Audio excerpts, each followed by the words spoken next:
Hola, buenas noches.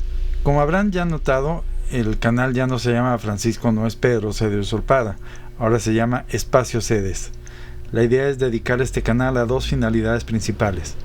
Por un lado es tratar de crecer en esto, en una especie de comunidad donde nosotros, los despreciables sedes, nos podamos intercambiar ideas, reunir, pasar comentarios, lo que ustedes quieran.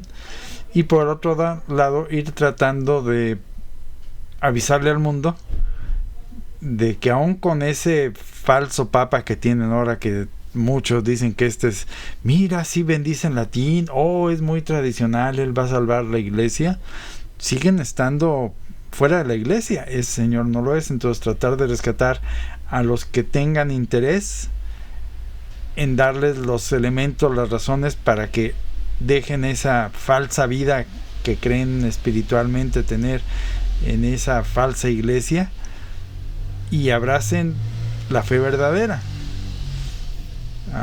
Entonces ese es el objetivo, y vamos a empezar poniendo nuestra posición del porqué del sedevacantismo. Bueno, antes de explicar qué es el sedevacantismo, necesito explicar qué es el catolicismo. Y el catolicismo no es lo que tú haces, es lo que tú crees. Y finalmente eso que crees se transforma o te lleva a tener actitudes y acciones y cosas reales, concretas, basadas en lo que crees. Entonces, el asunto es que esas creencias es el fundamento de nuestra fe y lo que nos da la pertenencia a la iglesia. Entonces, el ser católico no es lo que haces, es lo que crees. Y bueno, ¿dónde está esa iglesia? ¿Qué es la iglesia? Entonces, yo empiezo dando la definición de trabajo, que la iglesia católica es el espacio, llamémosle de algún modo, porque no es físicamente un espacio, aunque sí tiene sitios físicos donde se celebra, donde se preservan, conservan y enseñan todos los dogmas de la iglesia católica, y donde se rinde el culto público a Dios según Dios mismo lo estableció vía su iglesia, en esa liturgia que él acepta como cosa buena, como querida por él. Entonces, la iglesia es donde se mantenga íntegro el magisterio de la iglesia con cero errores y contradicciones, y donde se celebra la liturgia que se apegue a lo dictado por el magisterio. Entonces, ¿dónde está la iglesia? Donde creas que tú se reúnen, no donde creas, donde veas que se reúnen esas dos condiciones. Primero, que se enseña el catolicismo, o sea, lo que es lo mismo, se preservan los dogmas de la iglesia tal cual son. Y segunda, donde se preserve la liturgia tal cual la dejó el último papa. Y el último papa que tuvimos fue su santidad Pío XII. Ahora, ¿en qué se distingue o diferencia la iglesia del modernismo? Bueno, nosotros los malditos sedes, porque eso es lo que creen nosotros, entonces nosotros los católicos sin papa, o lo que es lo mismo sedevacantistas, creemos que el magisterio de la iglesia y la iglesia misma es infalible e indefectible. Nosotros creemos que la fe, la santidad, la pertenencia o membresía a la iglesia son cosas cualitativas, es decir, o se tiene la cualidad de o no se tiene, es decir, o se tiene la fe o algo es santo, o se pertenece a la iglesia o no hay fe, no es santo y no se pertenece a la iglesia. Nosotros creemos que estamos en los últimos tiempos y nosotros creemos en el dogma de fuera de la iglesia no hay salvación. Ahora, generalmente, ¿cómo es un modernista? Bueno, ellos suelen creer que los papas son falibles, o que ya que regrese un papa que sea santo, porque ellos valoran mucho la santidad sobre la ortodoxia, o creen que la santidad es una cosa aparte de la ortodoxia. Entonces creen que regresará y arreglará las cosas y quitará las cosas erróneas de la iglesia que nos metieron estos papas modernistas, que no dicen falsos papas, dicen papas modernistas. Entonces, ellos creen que la santidad, la fe y la membresía en la iglesia son cosas cuantitativas, es decir, bueno, sí tiene algo de la fe. No, aquí todavía queda un poco de santidad. Bueno, sí es medio católico, o es católico practicante pero a medias. Entonces, nosotros creemos que estamos en los últimos tiempos. Ellos generalmente salen con que, bueno, espérame, ni Cristo mismo lo sabe. Él dice que eso solo lo sabe el Padre. ¿Por qué te metes tú a juzgarlo? Y ellos creen que puede haber fuera de la iglesia, porque como el buenazo de Dios va a mandar al infierno a tantas gentes de buena voluntad que están ahí metidos en el modernismo porque es lo mejor que pueden hacer, y además a tantos otros que no son católicos. ¿Cómo los va a condenar el buen Dios? No. Dios es muy bueno. Así que debe haber un modo en que todos ellos se salven, aún en el modernismo o aún en el paganismo. Y ahora, si le rascamos un poquito, ¿cuáles son las actitudes típicas de un católico y de un modernista? Un católico, en lo que se refiere a la fe, es intransigente. Ahora, ¿por qué decimos que intransigente? Porque transigir es buscar arreglos o componendas para llegar a una situación en la cual podamos llegar a un acuerdo sobre algo, pero haciendo componendas. Nosotros, los católicos, creemos que la fe no tiene componendas, y por lo tanto lo que más valora al católico por encima de todas las demás cosas es la defensa de la fe, a diferencia de los tradis, que creen que no, lo importante es tener los sacramentos de la tradición, o sea, que sean en latín. Eso no quiere decir que sean los verdaderos, sino simplemente los hablan en latín. Sí, ya, esos son de la tradición. Y el católico, como cree que la fe y la pertenencia a la iglesia son cosas cualitativas, entonces nosotros, los sedes, nos atrevemos a juzgar al supuesto papa cuando vemos que contradice alguno de los dogmas de la fe. Y eso conlleva a que los modernistas crean que somos una bola de soberbios que pasamos por encima de todo, y siendo aún pecadores nos atrevemos a juzgar a alguien como el Papa, y además que estamos idiotas porque creemos saber más que muchos teólogos que no han declarado buenamente la sede vacante. Ahora, si tú estás indeciso, déjame decirte por qué también deberías de hacerte un sede vaca. Primero, porque te interesara salir del engaño de la iglesia conciliar. Y salir es romper con ellos.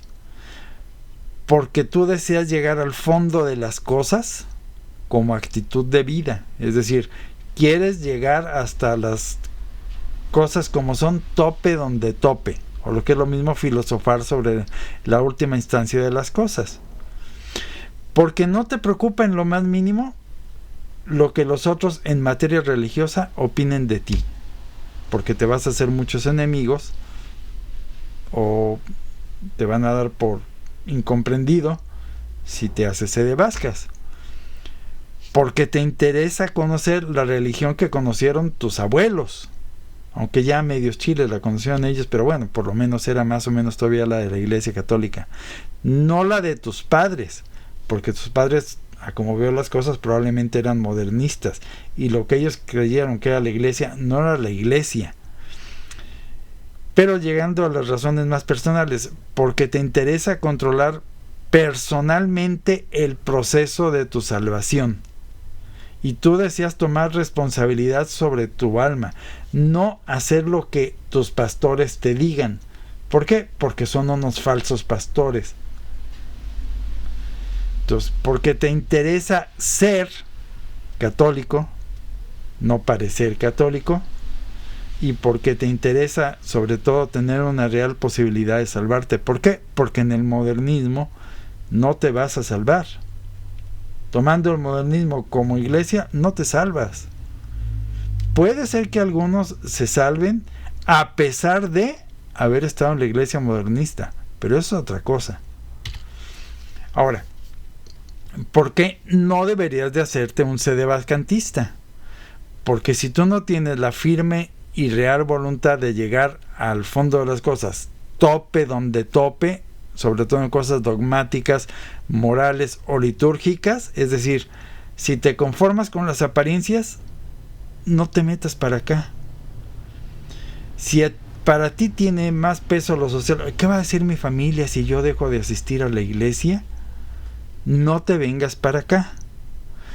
Porque si no estás dispuesto a quemarte las pestañas, a estudiar, conocer, leer y meditar, y al decir leer, quiero decir leer, no ver videitos de otros en YouTube, y una vez que hayas leído y aprendido, estás dispuesto a razonar críticamente y buscar coherencia en ese razonamiento, es decir, que no se brinque ni un solo hilo, no te metas.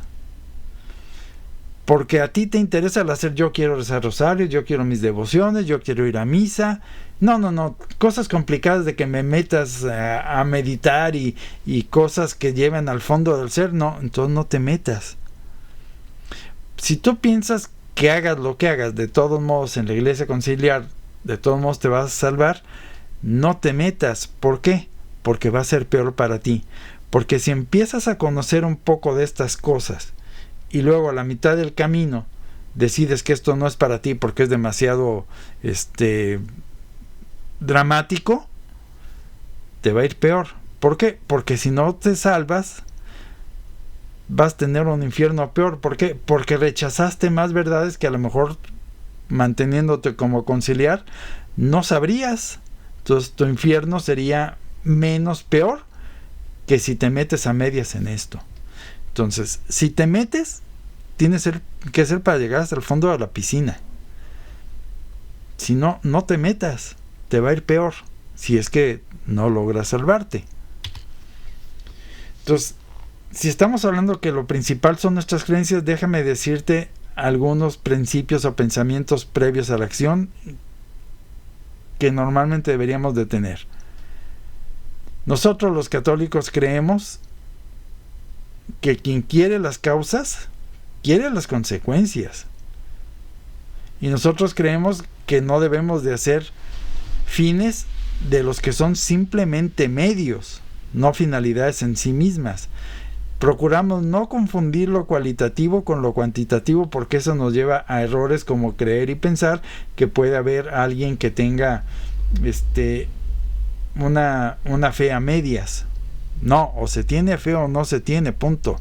Y si no tienes fe, eres hereje, punto. Y nosotros creemos que en las cosas materiales de este mundo, en lo inerte, todo agujero tiende a ensancharse, es decir, que las cosas van a ir de mal en peor. Y por lo tanto hay que tomar medidas. Y creemos que quien puede lo más, que es Dios, puede lo menos. Entonces, si tú crees que Dios puede transubstanciar un pedazo de pan, a fuerzas tienes que creer que puede hacer un papa infalible. Y por lo tanto, ante la evidencia que estos señores no lo son, pues de inmediato desechar todo lo que tenga que ver con ellos. ¿Por qué? Porque las cosas son cualitativas. O se tiene o no se tiene. No hay grises, no hay medias tintas. Ahora, ¿a quién le debemos que la iglesia hoy en día subsista? Se lo debemos, contra lo que creen los tradis, no a Lefebvre, sino al arzobispo Peter Martin Ngo Dinh Thuc. Ahora bien, hay muchos que se refieren a él nada más como Monseñor Thuc. Eso era su apellido. Su nombre era Peter Martin Ngo. Sus apellidos Dinh Thuc. Y vamos a ver cuál es la diferencia entre estos dos personajes, que es el título del video. Monseñor Thuc hoy en día tiene una pésima fama que se le han hecho, porque entre otras cosas, él fue de algún modo el que echó a rodar la piedra de algunos malos obispos que terminaron haciendo cosas locas, como el visionario Clemente, que terminó por fundar la secta esta de los palmarianos. Entonces dicen, no, los Thuc estaba loco y se dedicó a difundir ideas que no eran. No, él escribió una autobiografía donde él explicó por qué hizo las cosas. Él, igual que Lefebvre, escribió una especie de autobiografía donde él explicaba el pensamiento de un obispo católico. Y fue escribiendo muchas cosas que se conjuntan finalmente en una especie de autobiografía. ¿Qué nos dice Monseñor Tuc? Digo, Monseñor Godingo Tuc. Considero que la silla de la Iglesia Católica Romana está vacante y me corresponde a mí, como obispo, hacer todo lo que sea necesario para que la Iglesia perdure en su misión para la salvación de las almas. Es decir, él declaró la sede vacante y en base a eso actuó para preservar la Iglesia. La Iglesia, nótese, él quería preservar la Iglesia, con todo lo que la Iglesia implica. Ahora bien, ¿qué dice Monseñor Lefebvre? Dicen algunos sacerdotes que estaban entre nosotros, a los que él corrió, y fueron algunos de los que llamaron los 9 corridos o 9 expulsados o algo así, y en base a los cuales luego Wojtyla los rescató algunos de estos y se los jaló, los compró para fundar su fraternidad sacerdotal, conciliar. Algunos sacerdotes que estaban entre nosotros y trataban de guiarnos al cisma y dicen: no hay papa ahora, no hay cardenales, no hay obispos, no hay Iglesia Católica, cosa que nosotros no decimos. Sí hay Iglesia Católica, nosotros somos la Iglesia Católica. No digo eso, no lo acepto, no lo aceptéis, eso es cisma. Es decir, Lefebvre rechazaba el sedevacantismo y por lo tanto aceptaba al que estaba en la silla, aunque fuera con todos los peros que ustedes quisieran, lo aceptaba como papa, cosa que todavía la fraternidad hace hoy en día. Tan es así que tienen pláticas con Roma. Entonces, ¿cuál es la diferencia fundamental entre estos dos? Lefebvre creía que de algún modo el que estaba en la sede, aunque fuera un modernista, estaba en la sede, que Roma era la sede, que Roma era la Iglesia, con todos los errores que quisieran, mientras que Monseñor Tuc, él dijo: no, en Roma no está San Pedro, por lo tanto no está la Iglesia. ¿Qué dijo Monseñor Tuc en su autobiografía? Dijo: continuaré luchando por la continuidad de la Iglesia Apostólica Romana, Católica Apostólica Romana, que dijo en muchas ocasiones Monseñor Lefebvre. Dijo que él quería asegurar la continuidad de los sacerdotes y de los sacramentos tradicionales.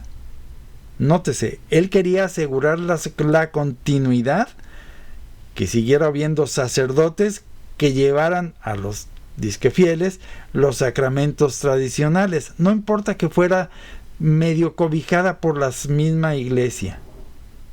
Él llamó a sus ordenaciones Operación Supervivencia. ¿Por qué? Porque dijo: estamos en un estado de necesidad donde necesitamos salvaguardar la Iglesia frente a lo que él veía como una ruptura sacramental y doctrinal. Sí, él vio esa ruptura. Sí. Sacramental, sí, y doctrinal también. Sin embargo, siguió diciendo que esos eran la Iglesia. Entonces, ¿cuál es la diferencia? Monseñor Lefebvre ordenó obispos para asegurar la continuidad sacramental. No me importa la fe, me importan los sacramentos. No me importa si mis obispos no se dedican a hacer un nuevo concilio y elegir un papa porque el que está ahí es un falso papa.